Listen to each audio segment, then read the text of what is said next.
This is the Begin Within podcast, where we believe real, lasting health and fitness requires you to start inside before you work out. I'm your host, Nate Slegger, and I'm here to show you behind the scenes of fitness. You already know exercise is good for you, but what about all the other things in life that affect your fitness? If you're looking for extra motivation to get started or to make sure you keep going, this is the place for you.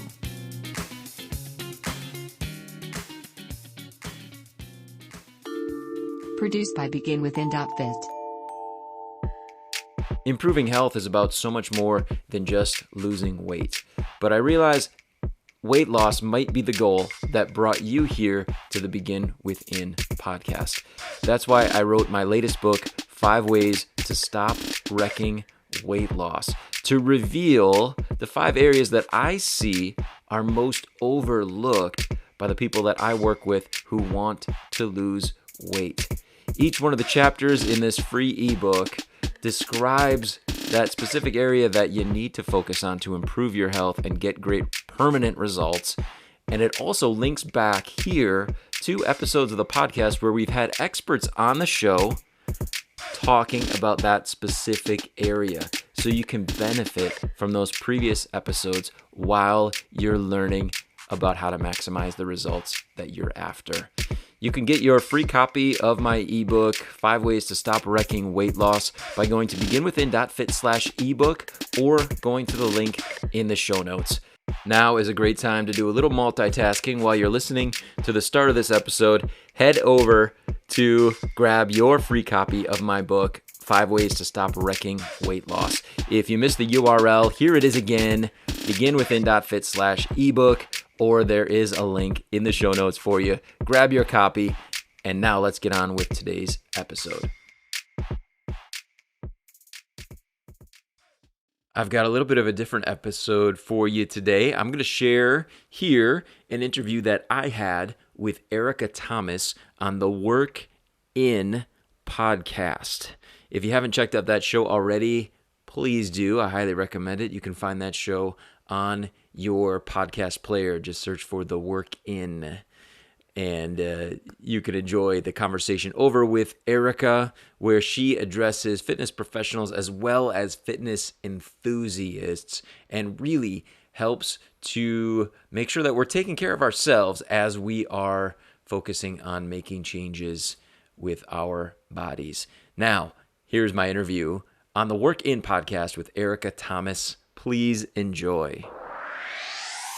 Nate, thank you so much for joining me on the Work In. You're welcome. Thanks for having me here. Tell us a little bit more about yourself and how you came to create both your podcast and your company, Begin Within Fitness. Yeah, thanks for asking. Like you mentioned, I started out as a personal trainer, and I don't know. I'm the type of person that I'm never just living through something. I'm always like trying to pull it apart into pieces as I'm going through it. For example, I don't like to I don't go to a concert. I'm also like looking at, the lighting and how they're creating the experience for me and how this is all coming together, and just noticing how I'm feeling as a result of it while I'm also enjoying, being in the experience. So I think as a fitness professional, I was always curious about the behind the scenes of things. Mm-hmm. And even working with clients, what I found was the time that I spent one-on-one having conversations with them ended up being a lot more important than the time that I spent helping them work out. So, oftentimes we would just have deep conversations about their motivation and what was going on outside of the gym. And those types of conversations ended up really helping them get more results than anything that I told them about, sets and reps and what equipment to use at the gym, that kind of thing. So it was really during the pandemic that once we were outside of the gym that I was able to put some more work into creating some of the some of the processes and some of the things that we have been talking about. We wanted to have ways to support our clients outside of the gym. We just didn't. We wanted to be able to get them access to other professionals and the information that would really support them on top of the movement and the exercise they were doing with us. And so once we kind of had to just be at home, I was like, I knew right away what I wanted to use that extra time for. And so we started to build out that that program that would help them outside of the gym. And we ended up, training people online, coaching people on Zoom, and it just ended up being an entire separate brand for us. So at that point, I was able to leave the in-person work where I was helping trainers to be successful, and then take on this whole online studio of training and coaching, and then work with a small team to take care of our clients now all over the country. Yeah. That is, the pandemic was really tough, but it also created some other opportunities as well. I think that's fantastic, and not something to be dismissed. I think, sometimes you can find some good things out of terrible things. Yeah. So let's talk a little bit more about the kinds of coaching that you do. I was really pleased to see some subtle trauma-informed ideas kind of woven through your ebook on your website. And even though on the surface we're talking about kind of some basic fundamental pillars of health and wellness, when you approach them in a certain way, you can really kind of see how it goes beyond just, the physical aspects of what we think of as health and fitness, right? Just the workout. So can we talk a little bit about that, about some of those pillars that you share not just in that ebook, but throughout your coaching? Yeah, absolutely. One way that I'll kind of introduce it is we, as a group, as a leadership group, we had 8 different locations of in-person, personal training. And primarily our clients would come to us for weight loss. That's why they walked in. And we all realized there was so much to it outside of just the workouts that were going to help them get results. And at one point, as we were talking about developing this program to support people outside of the gym, we started talking about what is it? Like, what are the priorities? Like, can we actually define them? How many would there be? And the way that we ended up settling on them was to say, if my client came for a workout and they had been totally neglecting something in their life, what thing would that be that would move me to say, we're not working out today? You got to take care of this other priority first. So, what are those other priorities? What would I say? Like, you're out of here. Like, I'm going to kick you out of the gym today because you have something more important you have to take care of before you work out.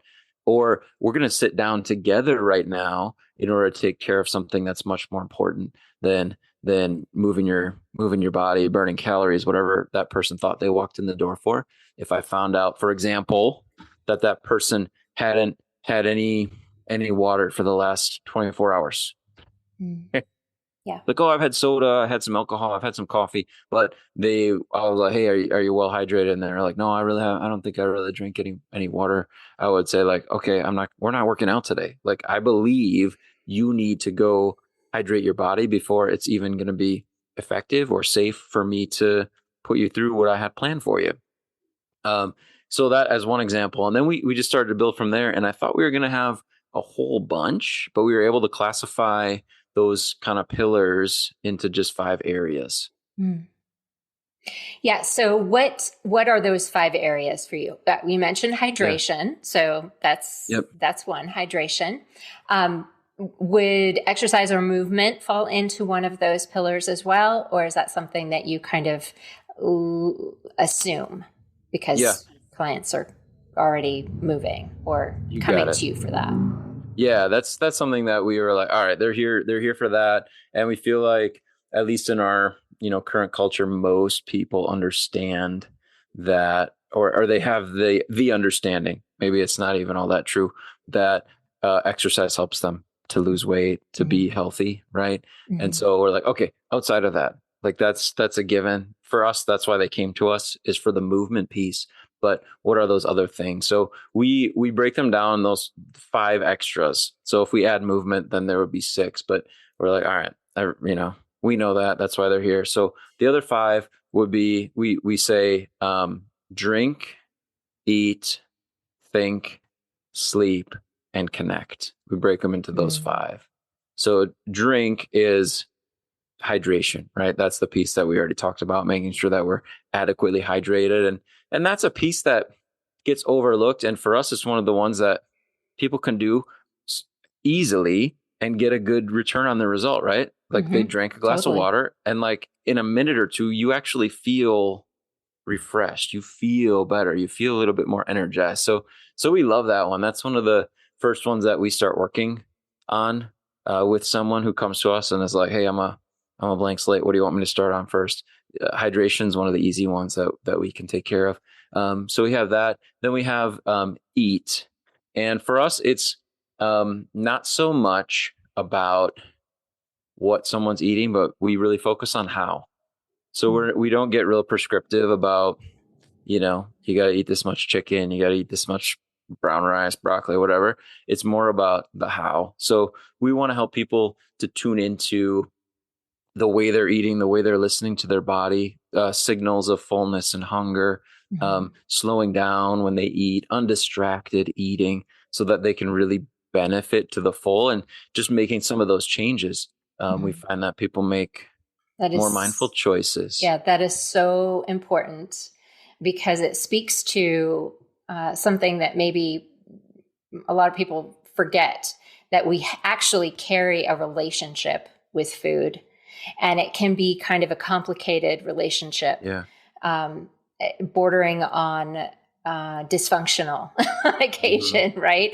Yeah. And when you elevate it that way and take off this weight of the what you have to eat, that exactly that prescription. If you remove the prescription, then you can really kind of pull back the veil and see what's really going on with Hmm. what people are putting on their plate. Yeah, that's great. Yeah. Excellent. Yeah, Mhm. absolutely. Yeah, there's that one. I mean, we can come back to that too, but that one's been big. And then of course we recommend, as far as, improving food quality, or Mhm. even over quantity first, like just eating whole foods as much as possible, limit processed foods, those kinds of things where you can. And then, down the line, start focusing on food quantity if it needs to be addressed at that point. But if someone's doing those other things, we find that naturally they start to adjust to a quantity that is more appropriate for Mhm. them. Mhm. So yeah, so we have the drink and the eat, and then we have the think, Mhm. and that primarily, what we do with that one is we um, start helping people to just work on, their relationship with themselves in very simple ways. I'm not a therapist, but we're just helping people slow down, helping people to truly just think and become more aware of their thoughts, become more aware of their feelings, their motivations, especially when it comes to health and wellness. That's the scope that we help people with. So when it comes to that, we're helping them with their motivation. We're helping them work around some of the roadblocks that we tend to put in front of ourselves, or limiting beliefs, or Mhm. just analyzing our willingness to change sometimes. What are we willing to adjust in our life? Those types of things with Yeah. the think piece. So we touch on that a bit. Mindfulness. We do a little for our clients. Send them every couple of weeks, just a little snippet, little audio or video for them to listen to just focus on something, or do a little audit of their feelings, how they were feeling as they were eating, those kinds of things. What emotions brought me into the pantry or into the into the refrigerator. Yeah. Just slow down and notice the feelings outside of hunger that are influencing your relationship with food. So a lot of things into that pillar, but it's just primarily about mindfulness, awareness of what's happening It's, inside in terms of thoughts yeah, and and feelings. that is such an important piece to success in behavior change, right? If you're going to keep any healthy habits for long term, you really need to think about what you're thinking about. Mm-hmm. And so any program that doesn't address that, at least in some part, I think participants may struggle, right? You just want to do the thing or take the pill or, follow the plan and have it all Yeah. work, right? Yeah. There's so much more to it than that. Yeah. Yeah. And we teach, you mentioned habits, like we teach our clients how habits work inside of our brains. How do we develop habits in the first place? So kind of the name it to tame it approach. Like once you understand what's actually happening, how our brains get wired a certain way to do a certain thing Mhm. habitually, well, then we can have some influence over that process, and it loses some of its, I don't know, mystery, some of its power, right? With awareness. Yeah. So that's a big piece of the think, pillar as well, is just really trying to understand habits. And then we also talk about Sherlock Holmes a lot, just trying not to judge ourselves for our thoughts or our feelings, but just to notice them and be curious. Yeah. If this thing makes me feel afraid or I feel anxious, well, that's interesting. Huh, I wonder why that is, right? Just getting naturally curious. And so we'll remind our clients a lot, hey, we'll just be curious. Can I just be curious about something? Let's just be curious about this. Let's not like jump to any conclusions right now. Let's just notice it and just be like, huh, that's weird. That's interesting. Because from that place we can make some better decisions about what to do next without causing like a downward spiral of more negative feelings, because we're Mhm. judging ourselves for maybe how we responded or reacted in a certain situation that affected our health in a way that we didn't like. Yeah. Yeah. That's great. And secretly, curiosity is a major piece to any kind of trauma informed training. Anytime you are working with someone who is coming to you with acknowledged or unacknowledged trauma background, curiosity is a big player there, both from the trainer's standpoint with the other person and for the client themselves to engage in that higher level curiosity. Some things that we often say is that, curiosity is the way to squash fear. So it's the quickest way to make it go away. It's sometimes hard to practice, but once you get that curiosity, that natural curiosity, Yeah, it can make a huge difference for people. absolutely. Yeah, that's awesome. I like that. Yeah. So then connection, right? Are we Oh, missing another sleep. one? Oh, sleep. Of Sleep. course. Of We'll leave course. connection for last. I feel Yes, like leave that. connection for last, but sleep is like the big one. I agree. I absolutely agree, Erica. And that is something we just did our 100th episode of the podcast. And that was one of we're like, hey, what, as a host, I just shared in that episode some of the biggest ways that my thinking has changed in doing these episodes, talking to experts. And it was just that. It was that sleep. Mhm. I feel like we knew it was important before, but I think research is showing like it's so much more important than we thought, Mhm. that it's like on this whole new plane now.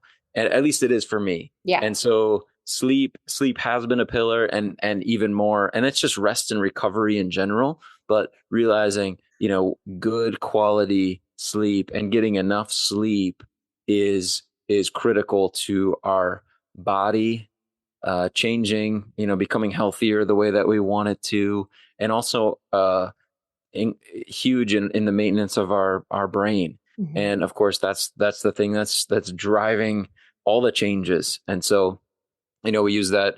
with kids all the time, toddlers or babies, if they're, they're really fussy, or, they're having a tantrum, the parents will often say, like, they just need a nap. They're just tired, right? But for some reason with adults, we forget that sleep affects us, and we become more reactive, right? And I think so often, like, how many times if somebody's acting in a confusing way, or we feel frustrated, or like maybe they just need a nap, right? They just need a little bit more sleep. And if we want to make good choices with nutrition or whatever it is, we need a well-rested brain. We need that. And of course, sleep helps us deal with stress. You know, the sleep cycles help us to clear toxins out of our brain and recover even from trauma or stress that we might have encountered, the day before. When we get enough of it and it's good quality sleep, it can transform us just in a night. So we have found that it is super important. Mm-hmm. Mm-hmm. Yeah. And, there's so many things that we can do during the day to support that healthy sleep cycle at night. I think it's a big place that trainers and really any wellness professional or fit pro, could educate themselves on and make a big impact with their clients for sure. Because even just seeing light in the morning sunshine can really work wonders for your circadian rhythms and make it easier to fall asleep at night. So, that's fantastic. We definitely, next time I feel any little bit fussy, I'm going to just go take a nap. I'll just put myself down. We can't always do it, but right. That's probably just be like, instead of thinking, oh man, that person's evil, right? They just need a nap. Like, that's right. Need a good night's sleep in order to be our best, period. Yeah. I heard something from one of my coaches about, how to deal with someone who is kind of, on the edge. You could tell that what they were in a really bad mood or saying something that was just antisocial behavior, and how to respond to that in the moment can be as simple as asking them, are you okay? Because sometimes that can snap someone out of it, and they can just say, oh, hey, you know what? Maybe I'm not okay. I'm just not okay right now. And that's all right too. So, right. Yeah. There's a reason. Yeah. All right. So now we come to connection. Yes. Yes, absolutely. So what exactly does that mean in terms of health and fitness? Yeah. For us, it's a simple acknowledgement of the influence that your environment has on you. I guess from a practical standpoint, it can be about making sure that the connections in your life are serving you. And it doesn't mean that we need to go and lop off everyone that's not supporting us in our wellness journey, but realizing that people do have an influence. We're social creatures. We are affected by the people that we spend time with, that we connect with. And if we're going to make changes, if we're going to, become a better version of ourselves, we have to realize that our environment, including the people around us, are going to play a role. And so being aware of that and making it as supportive as we can, including, people that are supportive, having a coach, that can be such a help, because now you have somebody you're connected to who is being supportive of you, and just one extra person that's just cheering you on and supporting you and making changes and becoming better can make a world of difference. It could be like editing our social media feed. If we're really honest, how much of this is encouraging me to be a better person versus the opposite?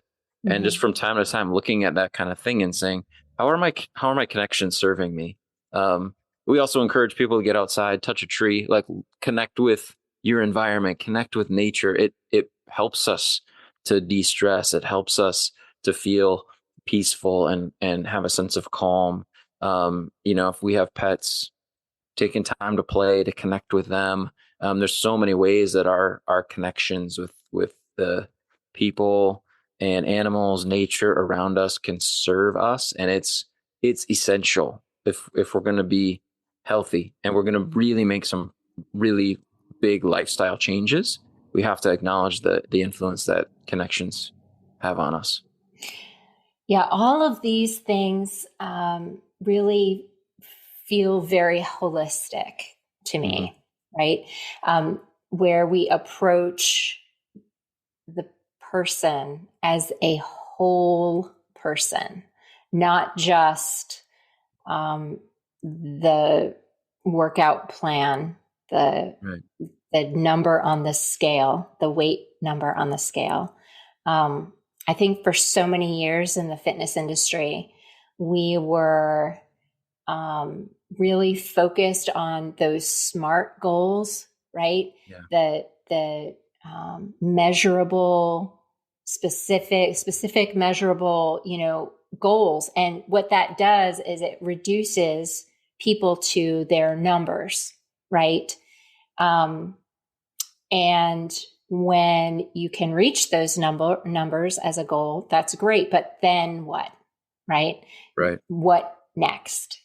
Yeah. And I often would tell my clients, like, look, it doesn't really matter what diet you pick, what eating pattern you want to use, what exercise plan you want to do. It doesn't matter. There is the only one that's going to work for you is the one that you agree to use for the rest of your life. Like you need to, because they all work. Like Mm-hmm. you can get results from any of them. So while that can feel really overwhelming to people, when you look out on that wellness landscape and see all of the options to use, it can be freeing to know that, hey, it doesn't really matter which one you choose. Just make sure that whatever you choose, if it's working for you, you better like it enough because the Mm-hmm. minute you stop, it stops working too. So let's talk a little bit about like the current culture in the fitness industry. Because it used to be, it was all about weight loss and, being a healthy weight. And that was really, and still is today, I would think, a lot of the reason why people step into the gym, why they would hire a personal trainer, why they would join a program for, specifically weight loss. But things are a little bit different these days. So, what do you see going on with the fitness industry as far as weight loss and health in general? It's not working. It's not working. It's not working. I Okay. think, yeah, we never had more fitness professionals, especially pre-pandemic, right? We Mm-hmm. never had more. We never had more awareness of it. I think the thing that maybe is different now is that most of the people that would come to a fitness professional have already really tried something and it's not worked. Mm-hmm. And I was that guy, right? There's people that trained with me 15 years ago that are now probably with someone else or figured something else out. I hope, but I didn't help them because I was like prescriptive. I was like, hey, you gotta come in here. You gotta lift this many times. You gotta lift this much, and you're gonna be fine. And it didn't work for people. And so I think that where we're at now is there's a lot more skepticism about whether this even works. Like, does it? Calories in, calories out. I feel like the mass understanding of that is changing. I think that people have lost a little bit of faith in just like, hey, it's just simple numbers, just simple math. Burn more than you take in, and you're going to lose weight. I think people now are realizing it's about a lot more. Mm-hmm. They're just maybe not sure what it is, and so they're looking for those answers. They're looking for more than what Mm-hmm. they've gotten from us as an industry in the Yeah. past, and so we have to be ready to provide more. Right. Totally. Yeah. I used to be so frustrated with that whole calories in, calories out thing because, um, you know, people would say that and they would count their calories, they would do the things, they would do the workout. And of course, no workout has an accurate calorie burn for a person. Yeah. So how do you actually know how many calories you're burning? And then you're doing the math and not seeing the weight change. And in my mind, calories in, calories out works in a petri dish in a lab, but human beings are not that controlled situation. And I think we're becoming a lot more savvy as consumers of that wellness information, I hope, and to be able to understand that what the recommendations are, they are given under strict parameters in these studies, but the real world is not like that. And as a fitness professional, we need to be, aware of that, kind of reframe that for clients so that there's less frustration and kind of, I don't know, a little bit more go with the flow kind of thing. But it really speaks to what you talked about really getting, helping people get to know what their motivation is. Because I think that can be very helpful when the journey is long, when you have more than 5 pounds to lose, or there's something else health related that's going on. And what we know now more than ever, maybe you can speak a little bit to this, is that, within the human body, when everything that we take in, whether that's how hydrated we are, or, the type of nourishment that we are consuming, or the just the stress in the lifestyle, all of that is read at the level of the nervous system. And so while somebody might look like they've got it all together, on the inside, their body might be saying, no, we are not okay right now. And so I can't let go of that fat. We are in danger. I can't digest that food because, the tiger's in the other room, and different things like that affect the stuff that we can recommend. And all that stuff is outside of our 1 hour of training. So where are we to go with that? Fitness is one of the things that they recommend for people to use to help deal with stress. And yet fitness itself can be and is a stressor. So let's follow that thread a little bit. Sure. Yeah. Yeah. Let's do it. All right. So, how do we approach, health? Maybe weight loss. If a client's coming to you for weight loss, let's just stick with that example because it's common. Sure. Where do you start with that? I guess I could say where I start with it. Someone may choose something different. I think if someone comes to me for weight loss, one of my first goals, or the first things that I want to do, is help them understand that weight loss is a byproduct of being healthier. At least if they're going to work with me. If they just want to lose weight and they don't really care how they do it, then I'm not the person for them. They could go somewhere else. But for me, while someone may come for weight loss, that we want them to understand it's about health. Weight loss should be a result of being healthier. And so, like we just talked about, those pillars, those other areas of life, just understanding that as long as we're moving toward healthier, that's going to happen. We're going to keep getting there. So let's try to pick the low hanging fruit. Clients can choose what they want to work on first. But making health and healthier, since I don't think any of us are like, hey, you're perfectly healthy, you're good. We can always be healthier. Making healthier the target is something that is huge in my opinion.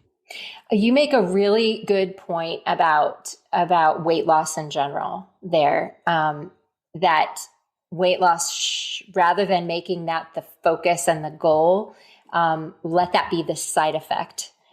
And I think I've experienced that over the years, that clients can move in a much healthier direction, and maybe the scale doesn't change, maybe the Mm-hmm. shape doesn't change, but they feel a lot better. I Mm-hmm. think that that's one of the targets too. How you feeling about yourself? How are you feeling energy wise? How are you sleeping? Those, just how are you feeling better is another byproduct of being healthier. And so Mm-hmm. healthier doesn't have a it doesn't have a weight. It's not on the BMI chart on the No, wall.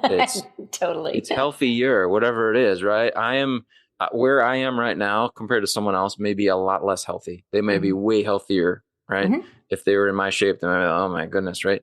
But maybe others feel differently. So I think it's very individualized. I Mm-hmm. think that what is healthier for all of us is very individualized, and Mm-hmm. we can create frameworks to help people to understand what things they can do to become healthier. Mm-hmm. And I think I resisted it as a fitness professional because I didn't want to um, lose my lose my job, right? Like, well, Yeah. if I help people understand, like if they need to sleep better to be healthier, well then, what about working out? Like that's what I do. That's what I love to do. That's what I love to help people do.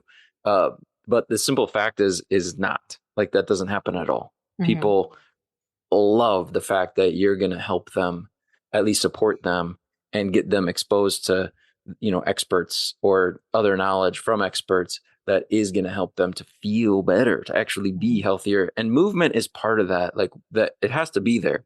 And we just, that's a huge thing that we're quite simply we're not doing very well as a culture. So Mm-hmm. I don't think that we lose any authority or anything when we help people become aware of those other things that can help them to be healthier. I mean, you could take a perspective from the flip side of that also. I mean, weight is just one, it's a very visual thing, like you can kind of see, but there's plenty of people who look like they're healthy weight that do not feel healthy or could be healthier, right? Mhm. I mean, everybody, because we all look different on Mhm. the outside.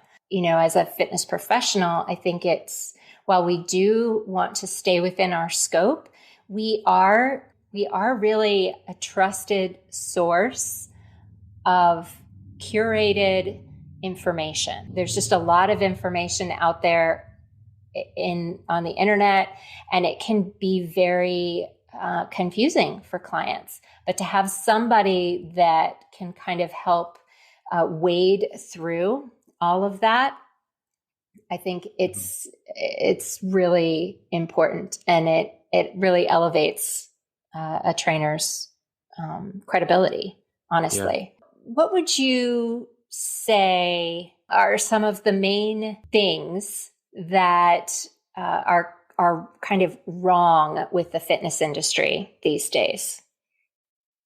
Where do I start? No, I think that I think one of the things is, and I mean this could be a whole nother episode. I think that the industry itself, we don't have a lot of professionals that have been in the industry very long. If you look at the average lifespan of a personal trainer, they don't stay in the industry long.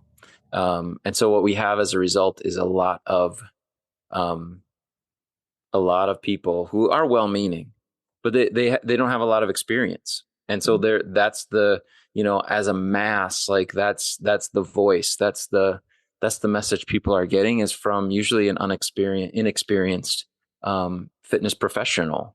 They're just, they have a certification or the, education, and they're qualified, but they haven't had reps with clients. They haven't had a lot. And before they actually get to that point where they could probably really help someone, they haven't succeeded in the industry, and they're going to go get a different job because they loved it, but it didn't pay their bills. So and I think, like, one of the biggest certifications now, they offer a lifetime research fee, and Mm-hmm. it's just it's not that much. And so trainers are like, oh, of course I'll get it, but then I have to ask, well, why would they offer it? Why would they offer a lifetime research fee just barely more than the annual, because if the trainer pays them, they're going to make more money on that deal. The Mhm. company will, because that trainer's probably not going to be there for 2 more years. They're admitting that, right, by Right. offering that. So that, I think, is one of the problems, is there haven't been people that have been around as long as us. And I'm not like touting, us like we're amazing. It's just that we've been here, like we've done it. We had a situation for whatever reason that allowed us to stay in the industry, and as a result, we have more reps. As trainers, we get reps, right? The more reps somebody does, the better they get at something. It's the Mhm. same for a fitness pro, and when we're talking about thousands of sessions and hundreds of clients that someone's worked with, they get it in a whole Mhm. different way, at least than I did when I was training for a year, Mhm. my first year or two. Right. Um, I think it's a big problem with the industry. And that, like I Mhm. said, that's, how do we solve that? That's probably another episode. Yeah, it could be. It could be a business related episode. I'd be Yeah. down for that for sure. Yeah, the turnover is high. Um, there's a lot of issues with that. There's a lot of different things you can do in the fitness industry, right? It's not Right. just personal training, and a lot of different ways that you can work with people, short of owning your own business, right? Not everybody wants to own the brick and mortar, and the pandemic was tough on this industry, which is Yeah. interesting since, exercise could do a lot to boost immune systems everywhere, but no exercise, no gym, right? Yeah. Um, so yeah, so we get a lot of young, excited people working in as fitness professionals that maybe stick around 4 or 5 years, and then that turnover happens again. So the other piece to the industry, though, is that we want these folks, even as youngsters, to be up on the latest information so that they can share. We touched about on this Yeah. already about being able to curate the most current information for our clients on wellness, but there's an ocean of information, and it's difficult to stay up on all of that, especially when you've just dropped a lot of money, on your Yeah. certification, or maybe, just came fresh out of college. There's a lot of certifications that are requiring that 4-year degree, in kinesiology, or, something big like that. You put a lot of money there. Um, Yeah. and then, you're working one-on-one with clients, and you only have so many hours in the day. Right. And then, the education piece on top of that. So, I don't know, in your experience, this might be, we're just taking a little rabbit hole tangent, but in Yeah. your experience, like what works for you to keep up on all of that? Um, looking at my own personal journey and being really honest about what it is in my life that's contributing to my health and to my fitness, right? Um, and realizing that's going to be the same for most people, those same things. And I think per, personal trainers and fitness professionals, they understand. We talked about sleep, just to pick one thing. Like they understand how important sleep is, but they're not usually really promoting it for clients. They're worried about prescribing sets and reps. They understand how important water is, but maybe it's not something that they talk a lot about. And I think it's just realizing how it works in your life, and how you think about it, and what those elements are for you that make a big difference in addition to workouts. And I think maybe what I've discovered for myself over the years. I mean, I'm 41 years old. So I've been working out a long time, and I've been doing stuff the way that we were taught to do it, and training like a college athlete and everything else. And I think over the years, what I've realized is the way I work out doesn't really matter all that much. It's the fact that I'm working out. Mm-hmm. And so when I was real honest about that, and again, it takes humility. It's a little bit scary because you think, what do people need me for then? If it's not all of my like crazy like tempo, and I know all this stuff about how to get, your muscles to grow and how you can burn fat if you're in this specific zone or whatever. I realized that the big thing was just that I was working out. It wasn't what I did, because I tried all kinds of different stuff after a while. I got bored with this. I'm going to try this. And my body pretty much stayed the same. I was still happy with how it looked. I was still strong. It was okay. But it was like deviating from that was a little scary at first. But then I realized what I was doing didn't really matter. The fact is I was moving, I'm using my muscles, I'm working hard, I'm trying. And look at this, my body still, is okay. I'm still okay. I didn't become a blob just because I wasn't, deadlifting, my 1 rep max, that I used to anymore. It's about doing it consistently. It's about working hard. It's about trying, in the gym, and people still need us to help them do that. But I think when we can get outside of the like very prescribed, you know, I feel like it's like a level 3, like we're talking about professional, fitness, physique competitors, the way they would work out, or, that's not the way that my mom needs to work out when she goes to the gym. Yeah, She just needs right. to move. She needs to use her muscles. She needs to move, right? She needs to be healthy. And maybe that's all she ever does. She's not ever going to be, worried about, her eccentric tempo. Like she doesn't care about that. And yet when I was fresh on the gym floor with my shiny polo, I would have been like, hey mom, here's how we have to do it. 3, 2, 1, it doesn't matter. I've come to realize, I've come to realize that. It's refreshing to hear you say that. Yeah, totally. And really that should set some people free, honestly, hearing you Yeah. say that, because I think we get hung up on this idea that, if you want to look a certain way or have a certain level of health or wellness, you have to do, you have to run, you have to whatever, you have to run every day, or you have to lift every day, or you have to do 3 days of this and 2 days of that and whatever. And you really don't. You just need to listen to the body that you're in and give it what it's asking for, and in ways that it can do it. And fitness professionals are there to help you to be safe, right? To teach you how to do the things that you want to do. And not everybody loves exercise. I know a lot of people that do not love exercise, but they do love how they feel afterwards, which really should be one of the goals for everyone, right?